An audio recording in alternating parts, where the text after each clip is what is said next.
అనుకున్న పనులు జరగడానికి బ్రహ్మశ్రీ గోరుగుంట్ల సురేష్ బాబు గారిచే వారాహి పాశుపత హోమం. అదేమిటి ఏదో అమ్మవారి కుమ్మం పోసినంత అన్నం పెట్టుకున్నావు, అదంతా తినడానికేనా? అదేంటి మామగారు, సాయంత్రం తినే అన్నం బదులు ఓ ముద్ద ఎక్కువేసుకున్నాను అంతే. నా తల్లి, ఇప్పుడు చెల్లించే కుమ్మం చాలక మళ్ళీ సాయంత్రం ఒక కుమ్మం చెల్లిస్తావా? ఇదిగో చూడు, నువ్వు పనిలో చేరేటప్పుడు ఏం చెప్పావు? నాకేం వద్దండి, 4 ముద్దలు పెడితే చాలన్నావు. అన్నావా? అన్నానండి. కూరతో 4 ముద్దలు, పప్పుతో 4 ముద్దలు, చారుతో 4 ముద్దలు, పెరుగుతో 4 ముద్దలు, మొత్తం ఎంతైందండి? నా పెండా కూడా అంత అయ్యింది. నువ్వెంత దెయ్యపు తిండి తింటావని తెలిస్తే నిన్ను అసలు పనిలోనే పెట్టుకునేదాన్ని కాదు. అత్తయ్య, పెట్టేది పెడుతూ మాటలంటుంది దేనికి? పాపం ఇంటి పని అంతా ఒక్కతే చేస్తాంది. ఈ పెరుగు కలుపుకో. తినమ్మా, బాగా తిను. అమ్మో అమ్మో, పోసి నీ అమ్మ కడుపు మాడా. నా కళ్ళేమన్నా దిష్టి కళ్ళు అనుకుంటున్నావా? నా ఏం దిష్టి కళ్ళు కావమ్మా. ఇదిగో రోజుకు 3 కంచాలు బాగా మెక్కు. నాకే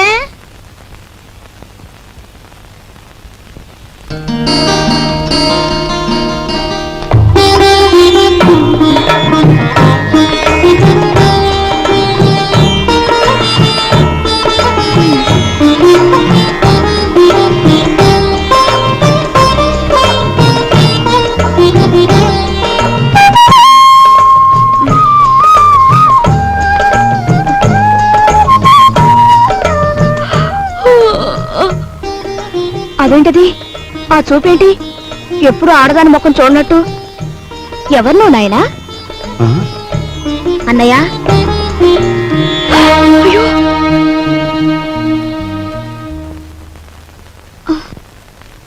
ఎవరు అమ్మాయి? పని మనిషిరా, ఇవాళే వచ్చింది. మన ఇంటికి పని మనిషి ఎందుకమ్మా? అదేమిట్రా, మీ అమ్మ ఒక్కతి పని చేసుకోలేక అవస్థ పడుతుందని నేనే కుదిర్చాను. అమ్మ ఒక్కతే చేయాలి, చెల్లెలున్నారుగా. ఇదేమో చదువుకుంటోందా? సరస్వతికి 4 రోజుల్లో పెళ్లి చూపులు. సరస్వతికి పెళ్లి చూపులా? ఏమిట్రా నీ ఆశ్చర్యం నువ్వును? అది కాదు నాయనమ్మా, ఇంతవరకు అత్తయ్యకి వస్తున్న కట్టం తాలూకా డబ్బు ఇవ్వలేదు. ఇప్పుడు దీని డబ్బు ఎక్కడి నుంచి తీసుకొస్తాం? ఆ విషయాలన్నీ నీకెందుకురా? అప్పో సప్పో చేసి నా తిప్పల్నే పడతాను. అప్పు చేసి పెళ్లి చేసేంత అవసరం ఇప్పుడు ఏమొచ్చింది? ఒరే, డబ్బున్నప్పుడే నిన్ను చదివించచ్చులేని మీ నాన్న అనుకునుంటే నీకు అసలు చదువు వచ్చేదేనా? పిల్లకాకేం తెలుసు ఉండేలు దెబ్బని వాడి వితండవాదంతో ఏంలే నాయనా. నువ్వెక్కడో చోట అప్పో సప్పో చేసి ఈ శుభకార్యం కాస్త చేసి వెళ్ళు. చూసావా వాడికి ఎంత కోపమో చూసావా? వీడికే గనక ఆ మహారాజు బుద్ధి వచ్చుంటే ఈ పాటికి 2 జిల్లాలు కలెక్టర్ అయ్యేవాడు. 2 జిల్లాలకి.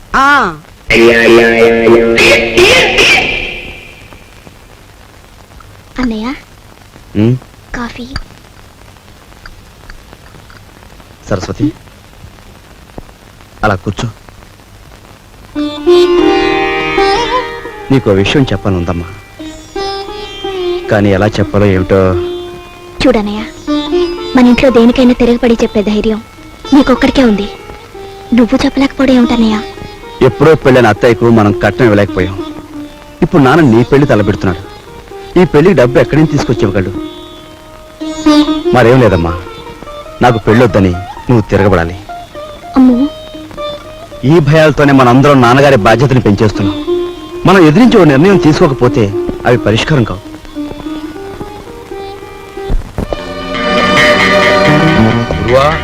అంతా ఎంక్వైరీ చేశాం. ఆఫీసరు 9వ గంట కొట్టేటప్పటికి హాల్లోకి వస్తాడంట. ఆ తర్వాత వాడి స్థానంలోకి నువ్వు వెడతావు.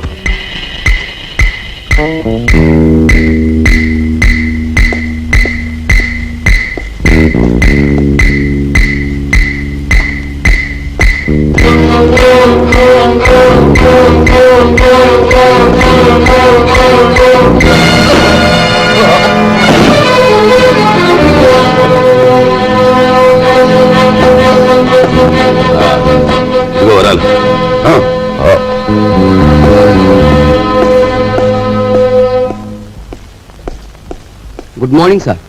Good morning. ఎవరు నువ్వు? అదేమిటి సార్, నేను మీ అకౌంటెంట్ నరసింహరావు సార్. మీ ఆఫీసులోనే పనిచేస్తున్నా. ఏమిటి పని? రేపు ఆఫీసులో జీతాలు కదండి, 6000కి చెక్ రాసుకొచ్చాను. మీరు సంతకం పెడితే బ్యాంక్ వెళ్ళి డ్రా చేసి తీసుకొస్తాను. ఇక నుంచి చెక్కులు గిక్కులు ఏమొద్దు. రేపు ఆఫీస్ లో క్యాష్ ఇచ్చేస్తాను. క్యాష్ ఎంత? 6,000 సార్. ఆఫీస్కి వెళ్దాం రా. వచ్చే సొమ్ములో అప్పుడే 6,000 ఆమదం.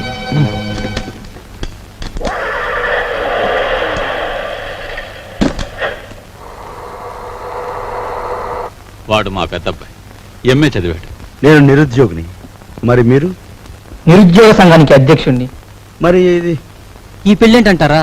ఉద్యోగం లేదే పెళ్లి చేసుకోకూడదు అనుకుంటే అంతే, అలా ముదిరిపోవడమే. మరి మీరు? నేను ముద్రపోవడానికే నిశ్చయించుకున్నాను. చూడు mister. Raju, Sit down. Thank you.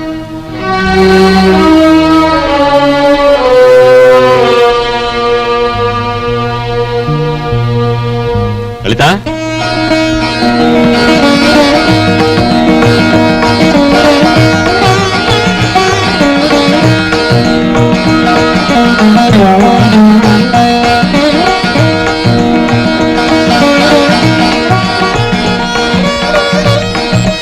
బావా రా బావా.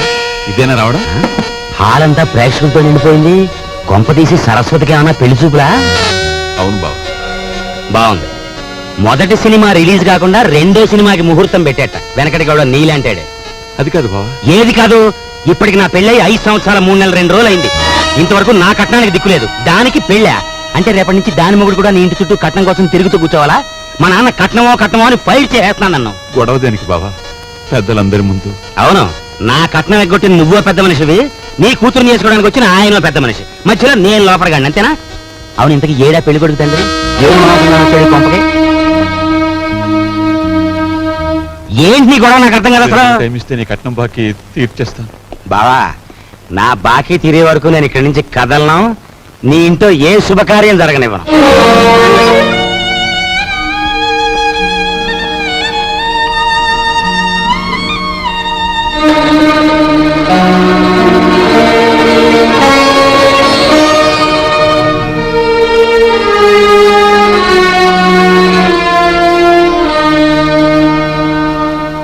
ఈ డబ్బుతో మీ పెళ్లి సంబంధం ఖాయం చేసుకునేందుకు నాకేం అభ్యంతరం లేదు. అయితే అనుకున్న కట్నం బ్యాలెన్స్ పెళ్లికి వారం ముందే ఇవ్వాలి.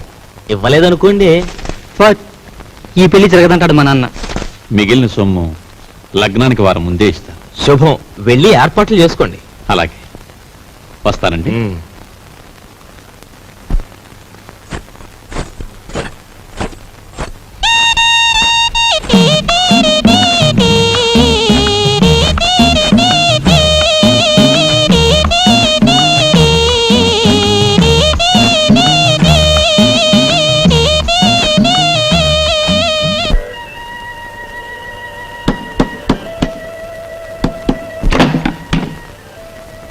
లోపలికి రమంగి. చిచి, నువ్వు కాస్తంత లేవు, అందులోనూ చదువుకునే కుర్రాడివి. నీ గది నిండా బూతు బొమ్మలా. ఏంటయ్యా నువ్వు చదివేది? ఉండు, నీ పని చెప్తాను. అమ్మగారు, అయ్యగారు, పెద్దబ్బాయి గారు, మంగి మంగి, ఇంకెప్పుడన్నా పిచ్చి పిచ్చి వేషాలేస్తూ నా వంక చూసావో జాగ్రత్త. ఇక నుంచి నీ గది నువ్వే ఊడ్చి పాచి పోగు చీపురు అటువైపు పడే. లేదు అమ్మగారు? వద్దు, నా గది నేనే ఊడ్చుకుంటాను.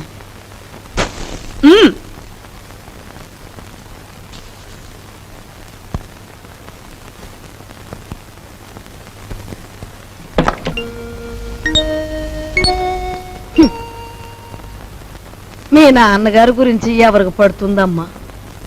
ఆయన్ని గురించి అహర్నిశలు ఆలోచించే నీకు నాకు తప్ప.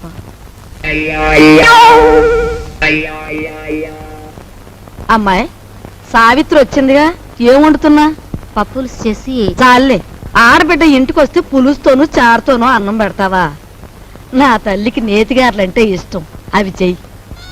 ఆగండి ఆగండి, అక్కయ్య వంట చేస్తోంది కదా అని సున్నుండ్లు గారెలు చేయమంటే ఆవిడకి ఎంత ఇబ్బంది ఆలోచించారా? పర్వాలేదు బాబు, ఇదో శ్రమ. నాకు తెలుసు అక్కయ్య, నీకు భూదేవుకున్నంత ఓపుకుందని. అయినా నేను ఎప్పుడైనా నాకు సేమియా పాయసం అంటే మహా ఇష్టం అని చెప్పానా? చెప్పను. పులిహోర అంటే ప్రాణం లేచి వస్తుందని చెప్పానా? చెప్పను. ఆయన అసలే మొహమాట మనిషి వదినా, నోరు విడిచేది చెప్పరు. అబ్బాయి చెప్పకపోయినా ఈ ఇంటికి అల్లుడుగా వచ్చాక ఆ మాత్రం చేసి పెట్టాలని దానికి మాత్రం తెలీదు. అలా చెయ్యమ్మా. అలాగే అత్తయ్య.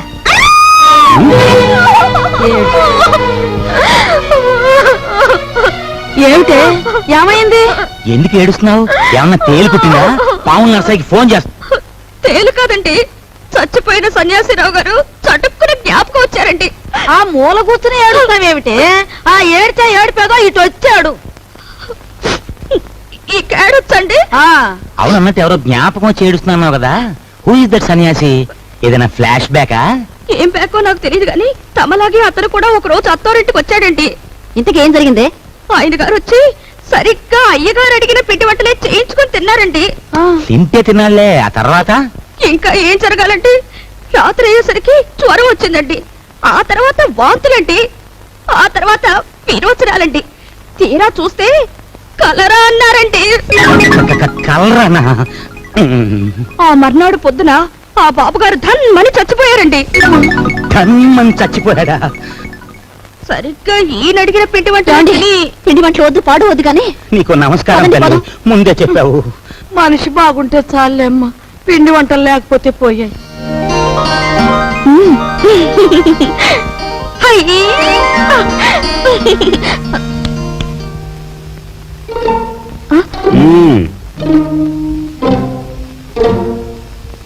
నైస్.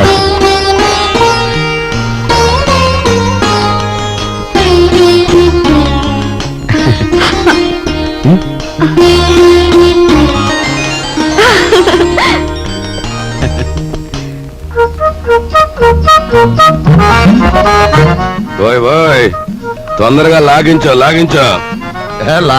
లాగించు అని జతకావాడు గుర్రపు తోక లాగినట్లు లాగుతుంటే తెరుచుకోవద్దు. దీని నంబర్లు తెప్పలేక నాకు దిమ్మ తిరిగిపోయి బొమ్మ కనిపించేస్తా. అంత చికాకున్నా వాడివి జీతాలు క్యాష్ పేమెంట్ ఇస్తాను ఎందుకు ఒప్పుకున్నారా బేవాల్సిన కొడక?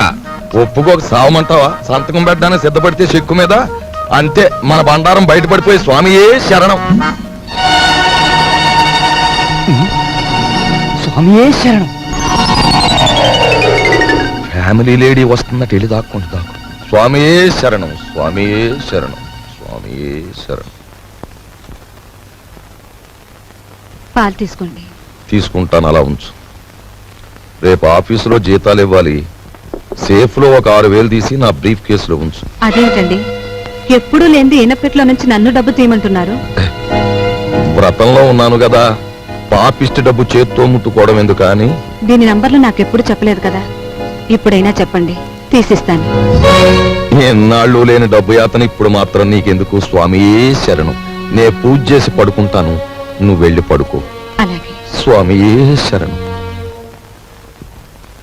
ఆఫీసర్ గారికి ఎనపెట్టే కాదు, ఎల్లాలు కూడా లాసే. రే నోరు మీద వచ్చిందే ఎదవ పని మీద, అందులో మళ్ళీ విచారం ఐడియా ఒకట. ఆవిడనే కాదు, పని పిల్ల గురించి నువ్వు పల్లెత్తు మాట మాట్లాడిన పళ్ళు పిక్సి చేతులు పెట్టేస్తాను. పెట్టేద్దు గానీ ముందా పని చూడు. నే చూడలేను బాబు, నంబర్లు తిప్పుతుంటే అలు చేతులు లాగేస్తున్నాయి. ఈ గుంట నా కొడుకును మొయ్యలేక నా నడుము లాగేస్తుందా బాబా.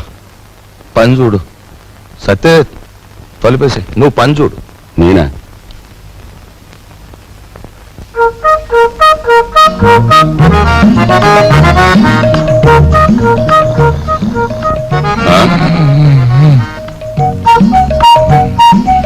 అమ్మ నా కొడక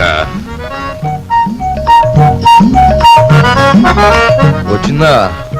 అలు ఒరే ఒరే, గాడిది వాండ్రించినట్టు నువ్వు కొరకెట్టు తొంగుంటే నా బుర్ర ఏమన్నా పని చేయాలంటావా? కోప్పడ గురువా. అలు ఆఫీసర్ గారికి గురకెట్టే అలవాటు ఉంది. ఇప్పుడు మనం గురకెట్టలేదనుకో, ఫ్యామిలీ లేడీకి అనుమానం వచ్చేస్తుంది. పని చూడరా, పని చూడు. కర్మరావు, నిన్ను పనిలో పెట్టి నేను చేయాల్సి వస్తుంది.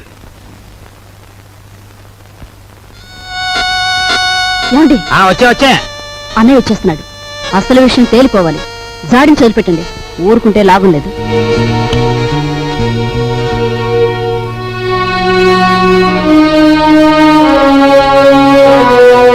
బావా, నా బాకీ తీర్చడం కోసం నువ్వు పడుతున్న బాధలు చూస్తుంటే అన్న మాట నిలబెట్టుకునేందుకు అష్ట కష్టాలు పడ్డ హరిశ్చంద్రుడు జ్ఞాపకం వస్తున్నాడు నాకు. ఎంతకు నువ్వు చెప్పేదేమిటి? ఏముంది, నువ్వు హరిశ్చంద్రుడివి, మా నాన్నేమో విశ్వామిత్రుడు. నేను నక్షత్రకుండా అయిపోయాను అనవసరంగా. ఇదిగో ఇదంతా నాకు అనవసరం. నువ్వు మార్వాడి దగ్గరికి వెళ్ళి అర్జెంటుగా అప్పు చేసేయి. పుట్టిన ప్రతి చోట అప్పు చేశాను బాబు. నీ ప్రయత్నాలన్నీ ఫ్లాప్ అయ్యాయి కాబట్టి ఓ సూపర్ హిట్ ఐడియా చెప్తాను. ఏమిటి? దీనికి ఆడియన్స్ అంతా కావాలి. అత్తయ్య, అక్కయ్య, నా ఓన్ వైఫ్ సావిత్రి, ఓయ్ మేనలుడు, ఆడియన్స్ మొత్తం వచ్చేయండి. కమాన్. బావ కష్టాలన్నీ గట్టెక్కిపోవడానికి నేను 70mm ఐడియా ఇస్తున్నాను. అందరూ జాగ్రత్తగా వినండి. పెద్దాపురం బసవయ్య గారి అమ్మాయిని మన రాజుకి ఇచ్చి పెళ్లి చేసేస్తే వాళ్ళు భారీ ఎత్తున కట్నం ఇస్తారు. దాంతో ముందు నా కట్నం బాకీ తీర్చేయచ్చు. మన సరస్వతి పెళ్లి చేసేయచ్చు. మిగిలిన బ్యాలెన్స్ డబ్బుతో ఓ కిళ్ళి కొట్టు పెట్టుకోవచ్చు.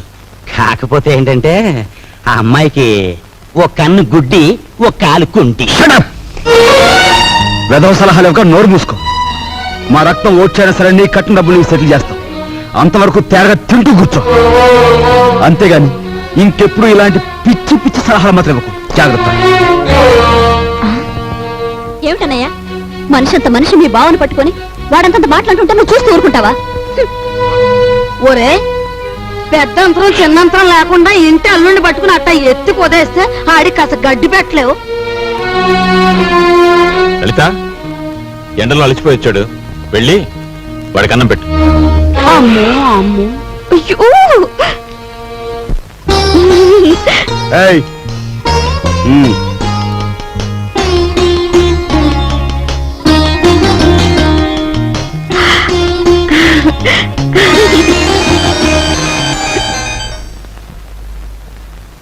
ఏమండి, మీ ఎలకలతో పనే ఉందండి. వాళ్ళు ఇంత అవమానించిన తర్వాత ఇంకా ఇక్కడ ఎందుకండి? పదండి, పోదాం. ఈ అవమానం నా ఒక్కడిది కాదు. ఆంధ్ర సీడెడ్ నైజాం ఏరియాల్లో అత్తవారిళ్లలో సెటిల్ అయిపోయిన అల్లుళ్ళందరిదీను. అసలు నన్ను అవమానించిన రాజుగాడు కాదే, మీ అన్నయ్య. ద్రౌపదీదేవి చీరల్ని దుశ్శాసనుడు లాగాడు, కానీ తప్పు వాడిది కాదు, వాడికి ఆర్డర్ వేసిన దుర్యోధనుడిది. మీ అన్నయ్య ఒక్క మాట కూడా మాడకుండా చూస్తూ ఊరుకుంటాడా? మీ అన్నయ్య నా కట్నం బాకీ తీర్చేసినా సరే నేను ఇక్కడి నుంచి కదలను. నా కక్ష తీరే వరకు ఇక్కడే ఉంటాను. ఇక మీదట విశ్వామిత్రుడు నేనే, నక్షత్రకుడు నేనే. తాళం తిప్పితే వచ్చి ఈనపెట్లు చూసాం కానీ నంబర్లు తిప్పితే వచ్చి ఈనపెట్టి నీ ఇంట్లోనే చూసాం. ఏ నంబర్ కింద ఏదెడితే పెట్టి తెరుచుకుంటుందో చెప్పేయి. నీ బెదిరింపులకు నేను లొంగను. ఆ నంబర్లు నేను చెప్పను. 4 రోజుల పాటు కడుపు కాల్చేస్తే దెమ్మ తిరిగిపోయి బొమ్మ కనిపించేస్తుంది. అప్పుడు నువ్వే చెప్తావు ఇంపాసిబుల్.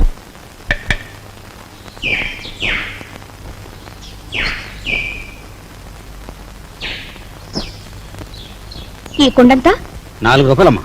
40 పైసలు కుండ 4 రూపాయలా? ఇదేం బంగారం కుండ? ఆయన తొక్కేది మట్టా బంగారమా? ఇంతైతే ఎవరు కొంటారు? వద్దులే, వస్తా. కుమ్మర్రామన్న దగ్గర నీ ఉద్యోగం ఏమిటట?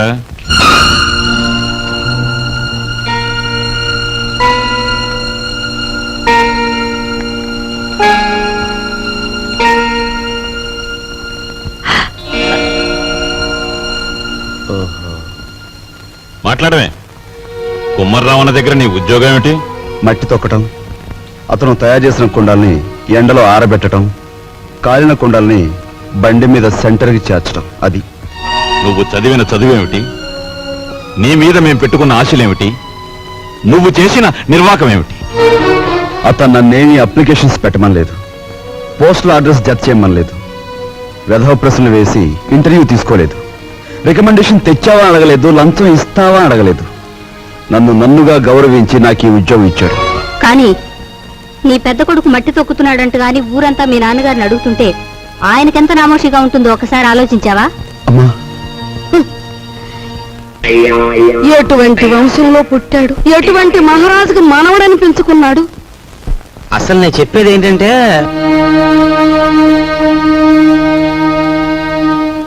ఇలాంటి అప్రదిష్ట పనులకు తలపెడితే ఈ ఇంట్లో ఇంకా పెళ్లి కావాల్సిన పిల్లలు ఉన్నారు. వాళ్ళని చేసుకోవడానికి ఎవడైనా ముందుకొస్తాడా? ఏ మా చెల్లెలు పెళ్లి చూపు సమయంలో మీరు వచ్చి పెంట చేశారే, అప్పుడు లేదా ఈ అప్రదిష్ట? నాన్న, ఏమీ చెయ్యకుండా మీకు భారంగా ఉండే కంటే ఏదో ఒక పని చేసి ఇంత సంపాదించడం నా బాధ్యత అనుకున్నాను, సంపాదిస్తున్నాను.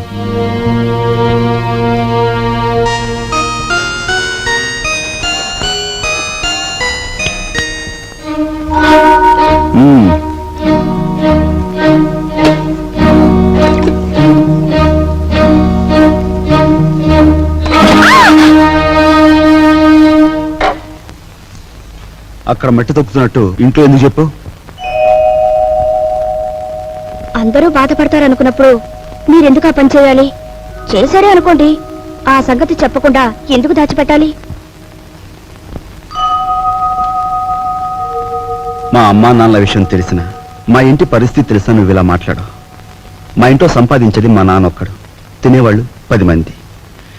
ఆయన సంపాదించే ప్రతి రూపాయి వెనుక ఆయన పడే కష్టం ఆవేదన నాకు తెలుసు కాబట్టి ఆయనకి ఈ విషయం తెలియకుండా దాచిపెట్టాను. కట్నం ఇవ్వలేదన్న నెపంతో ఒకవైపు నుంచి మా మావయ్య బాధ పెడుతుంటే మరోవైపు నుంచి అప్పులు వాళ్ళు బాధిస్తున్నారు. ఇలా ఇంటా బయట అనేక బాధలతో నలిగిపోతున్న మా నాన్నగారికి ఒకరోజు దారిలో 5,000 రూపాయలు దొరికాయి.